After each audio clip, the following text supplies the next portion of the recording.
So we have created a new document and it is in squared form.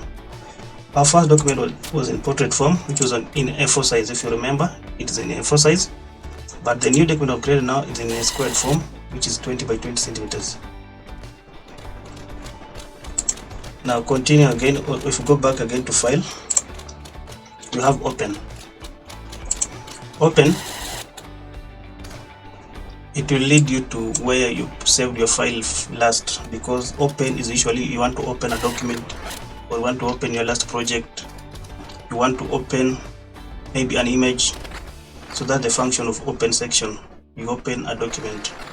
For example, if you want to open an image, just for example this image, press that, select the image and press open. Our image has been opened by Photoshop.